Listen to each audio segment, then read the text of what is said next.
Well, first I want to say how much I appreciate the opportunity to be able to do this on video. I get a little intimidated, so this is something that moves me out of my comfort zone a little bit. I'm responding to 5 questions from our assignment on immigration 3.3. Let me read the questions if I could. I'll give you a response. Question number 1, and it's 2-part. 1A says, what is your overall response to the role propaganda plays in shaping perspective about people from other cultures? Propaganda is a very, very effective tool. It's used to give perception. Sometimes that perception is not actual. Sometimes it's twisted. I realized the bombing of Pearl Harbor was a shock to the entire nation. Something had to be done to protect all of America, the United States, the citizens. But moving the Japanese Americans to internment camps not only put their lives, their families through trauma during the war, it affected them after the war. Propaganda played a big part in that. You know, we listened to the video. They used the word Japs. These people were Americans.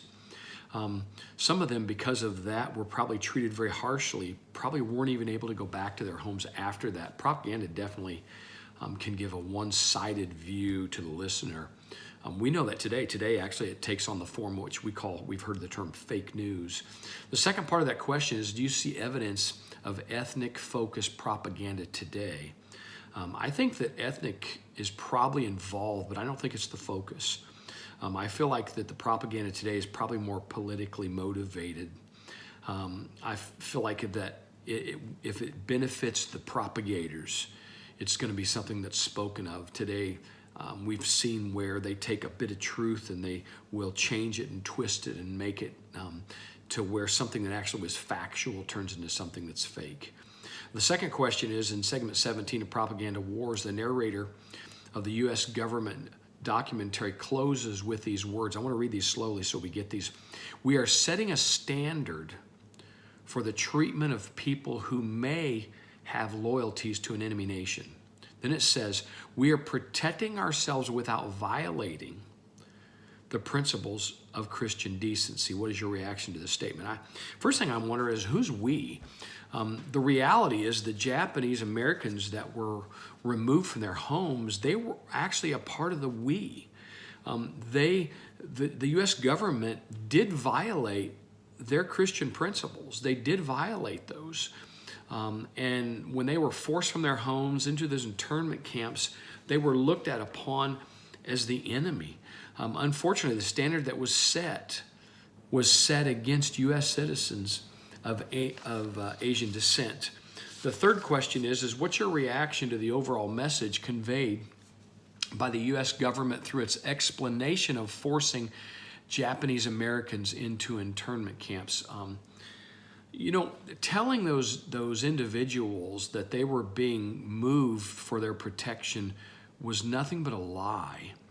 And many of those were they were like sheep on the way to the slaughter. If you look at how all those things were, they took everything, had lost everything they had. They could only, whatever they could carry with them is what they took.